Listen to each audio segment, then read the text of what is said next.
Você falou do querer, como é que é? Querer que o outro evolua. Aí vem, eu não quero aqui psicologizar, mas isso é bem relativo.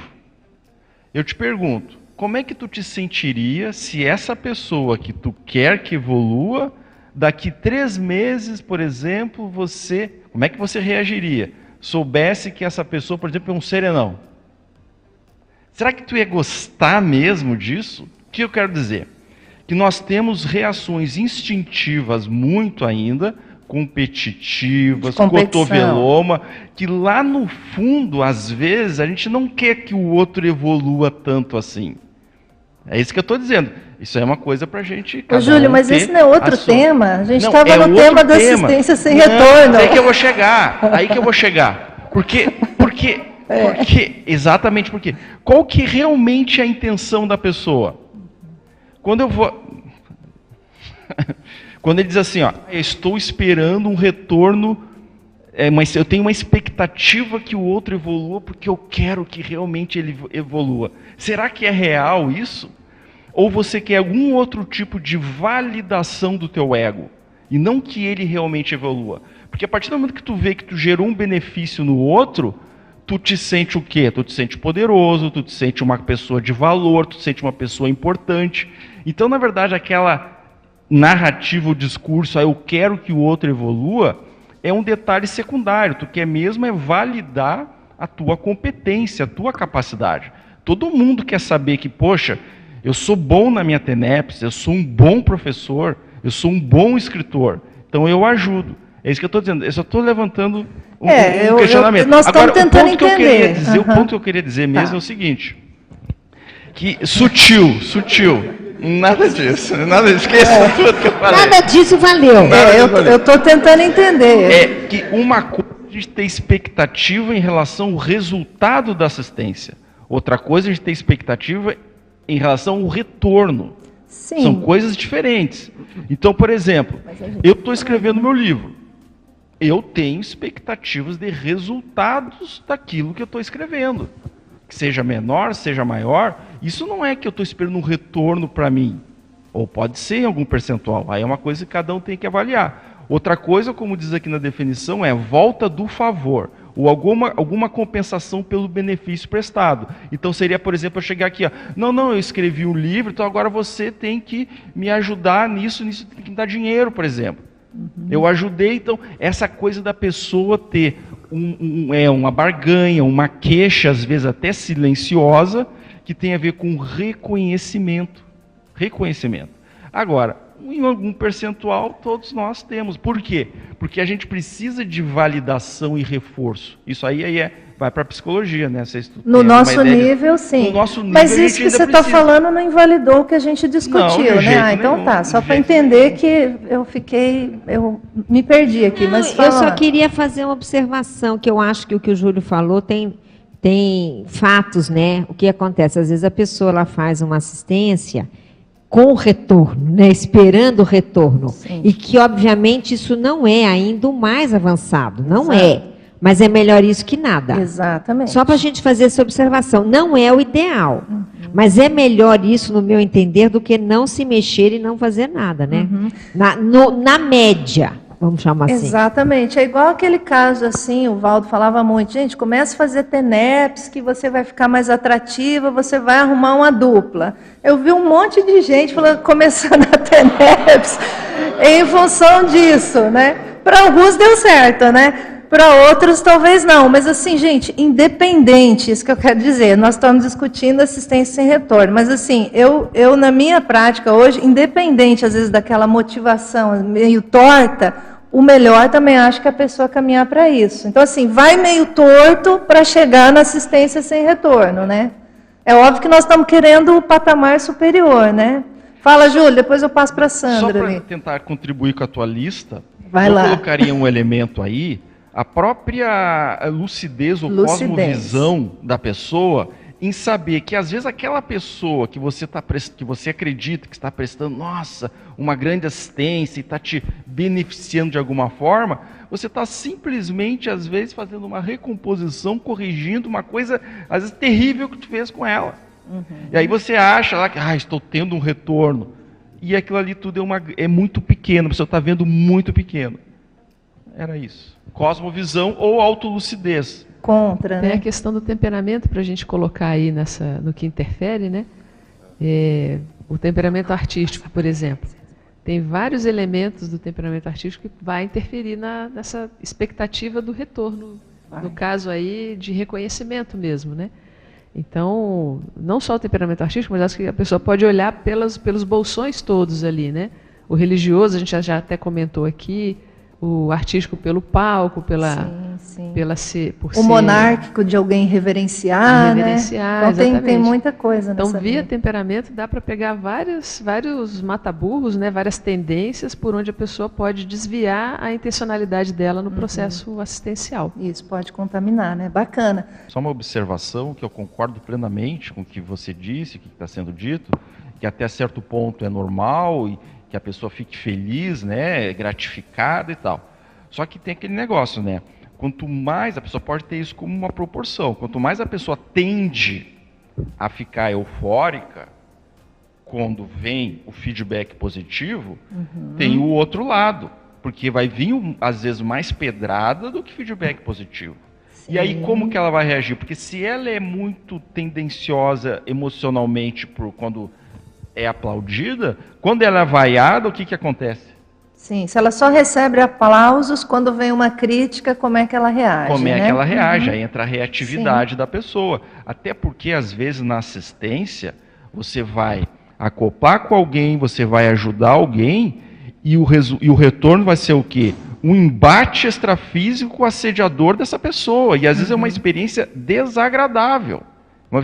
Então, a gente não pode achar também que fazer assistência sempre, esse retorno que a gente está falando, não o retorno desse aqui, né? Mas essa volta, esse resultado, nem sempre é uma coisa agradável. Nem sempre é uma coisa, a própria assimilação, quando você fala, você às vezes a pessoa sai super feliz, eufórica, e você sai mal. Mas também é questão da assistência. Então esse retorno, repetindo bem como a Mabel falou ali, é o negocinho, né? É tu fazer e esperar. É o que acontece, por exemplo, às vezes, na demagogia política, que é o que acontece, às vezes, muitas vezes, na manipulação. Aí eu vou te ajudar, mas a pessoa, calculista, está vendo lá na frente o retorno que ela vai ter daquela pessoa. Agora, nós aqui na Conscienciologia, quando a gente fala em policarmalidade, megafraternidade, transafetividade, não tem nada a ver com esse negócio de retorno. É a consciência, é igual o heteroperdão. Você está perdoando ou você está ortopensenizando sobre a pessoa ou ajudando a pessoa, porque isso é uma condição da tua natureza, é o que tu está buscando para ti, é um crescimento, uma maturidade que tu está... Desculpa, João Paulo. Eu sei que o João Paulo quer falar, mas, o JP, eu vou só fazer uma síntese dos atributos aqui trafores e vou lançar uma próxima pergunta e você emenda, tá? Então, a gente falou aqui de egocídio, né? A pessoa às vezes predominar um pouco mais na TARES, para ela avançar um pouco nessa assistência sem retorno, não pensar na moeda de troca, o altruísmo, ter um certo autocontrole dos conflitos básicos da vida, a benignidade, a conscienciofilia, a lucidez e uma predisposição assistencial, né? Então, um conjunto aqui de características que colocam a pessoa mais alinhada com assistência sem retorno. Como é que é essa questão da gente assistir, continuar assistindo, ter motivação para assistir, quando a gente não vê retorno nem resultado daquela assistência? Porque aí é o outro lado da moeda. Sim. A gente não assiste esperando retorno, mas também quando a gente assiste e não vê... é zero, você não vê progresso, não vê renovação, você não vê nada daquela assistência. Olha, por exemplo, a TENEPS. Eu não tenho uma visão multidimensional, uma paraperceptibilidade e nem experiência para saber o quanto a minha TENEPS é útil para os outros. Ela é assistencial, o que vai acontecer. E se depois de eu dessomar eu vejo que eu pensei que fazia TENEPS e não fazia? Entendeu? Como é que eu vou saber se a minha TENEPS teve qualidade, se eu tinha amparador, se eu não tinha amparador, se o que eu percebi era coisa da minha imaginação, ou era uma outra, uma consciência que não era amparador, qualquer coisa. Eu não tenho certeza de nada disso. de certa forma, a gente tem um conjunto de crenças e de perspectivas que às vezes são lógicas, né? Não estou falando que a gente é religioso, a gente não é, mas um conjunto de perspectivas que tem lógica, que eu invisto naquilo. Eu falo assim, ó, eu vou fazer pelo sim, pelo não, eu vou continuar fazendo minha TENEPS, vou tentar fazer o melhor possível. Tenho certeza de que eu estou fazendo uma coisa maravilhosa, que depois de dessomar, vai ter um comitê de para-recepção batendo palma para o... Não, mas aí tu tem evidências, tu não é um completamente cego na tua TENEPS, tu tem evidências que te indicam, que te mostram, ó, tá indo bem aqui, tá tendo algum... Tu não tem a visão total dos efeitos. Porque senão tu já não tem tudo. Sim, não, eu tenho coisas que vão me motivar. Se tu chega lá e tu sempre é SONEPS, em vez de TENEPS, tu vai lá e dorme. Aí vai chegar um dia que tu vai, eu já dormi bastante, nem vou fazer isso. Tipo, tu não tá vendo nenhuma perspectiva de resultado. Mas você vê, você sente a presença, sente o banho de energia, você tem um insight, tu vê um parador um dia, tu sai da TENEPS, tu sabe que tá tudo diferente, tu sente alteração em ti, depois tu às vezes te projeta e aí tu vê aqueles indicadores. Mas a gente não tem, acho que no nosso nível a gente nunca vai ter uma visão completa de todos os efeitos da assistência que a gente está se engajando. Né? Uma coisa eu vejo que é o resultado da assistência que tu faz, outra coisa é o retorno para ti, para o teu ego. Sim. Então, assim, é exatamente essa questão. Eu imagino que isso que você está falando, desse livro, que deve ser um livro da ciência convencional, imagino, né? Sim. Eu acho que ele está nessa onda, que a gente vê muito também através das redes sociais, que é aquela coisa assim, de pessoas que se sacrificam demais pelos outros, para agradar, para ajudar e tal, e se destroem a si mesma nesse processo. Tem uma coisa até, às vezes, um pouco cultural, tal, principalmente atinge muito a mulher, mais a mulher do que o homem. Isso também tem a ver com aquela questão do trabalho, e a pessoa não tem o autocuidado, e a religião também. Então, eu acho que é nessa linha. Tem que ver o contexto, né? Agora, a assistencialidade dentro da conscienciologia, ela tem outras camadas, entende? Então, por exemplo, eu posso estar aqui exteriorizando as minhas energias mais benévolas possíveis. E eu vou estar fazendo assistência e eu nem vou saber se é para quem que está ajudando, o que está ajudando, o que não está ajudando. O que isso me prejudica? O que isso me afeta? Né? Então, por exemplo, eu escrevo um livro com aqueles bons pensenes que eu tenho. Eu vou lá, registro, escrevo, tudo que eu acho bom pensene, passa pelo crivo crítico das pessoas, debate e tal. Aquilo é publicado e vai ficar aí. Ó.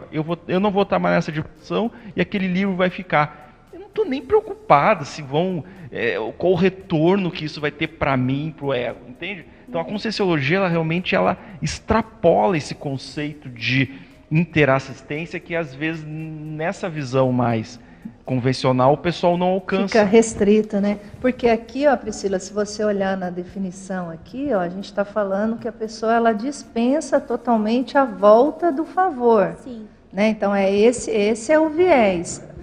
Não significa que não exista retorno. É assim, eu faço alguma coisa para o Marcelo, mas eu não estou esperando o retorno dele. Mas pode ser que o retorno venha de um amparador, assim, legal, aqui ele me beneficie de outra forma. Mas eu ficar esperando um retorno diretamente dele, é isso que a gente está, às vezes, apontando, que aí seria o processo mais nosográfico, mais falho dessa assistência. Que aí tem uma intencionalidade ainda comprometida. Mas assim, ó, por exemplo, a gente está vendo hoje vários canais no YouTube que prestam serviço gratuitos para várias pessoas, né? Então, às vezes, você tem ali aquele profissional da área da saúde que ele é muito bom, ele é top. Se você for fazer uma consulta com ele, é carésima, né? Às vezes a gente nem pode pagar. Mas então veja, aquilo ali ainda dá um benefício para ele, essa consulta carésima. Mas quando ele coloca lá conteúdos, às vezes que são disponíveis gratuitamente, e assim o mundo pode acessar aquilo e não paga nada por aquilo, esse processo para mim, que aí já foge ao cifrão, ele já entra mais numa coisa mais sem retorno.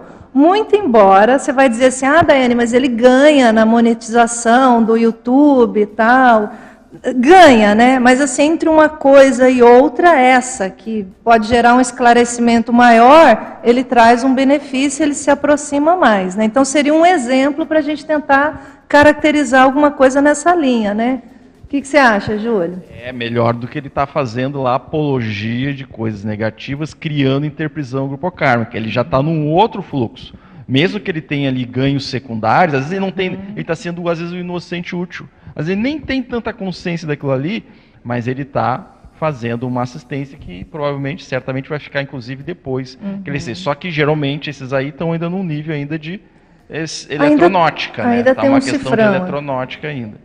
Agora, vamos pegar o nosso caso, né? pergunta. A gente aqui, né, o pessoal, os autores, publicam os livros, né? Você tem que doar, você escolhe doar, né, o seu livro para a editora, você não obtém lucro nenhum dele, pelo contrário, né? Às vezes a gente ainda paga para diagramar, paga para fazer a capa, paga para imprimir, né? Então, assim, se fosse na linha lá do que ela trouxe, naquele livro, né, a gente está tirando da gente, né, para, vamos dizer assim, dar para a instituição que vai lucrar. Qualquer pessoa de fora vai dizer assim, gente, mas que coisa estranha, né? A pessoa paga, ela tira do bolso e ainda ela doa a edição e não ganha nada com o livro, né? Então, veja, isso aí vai mais para o processo sem retorno. Entende o exemplo?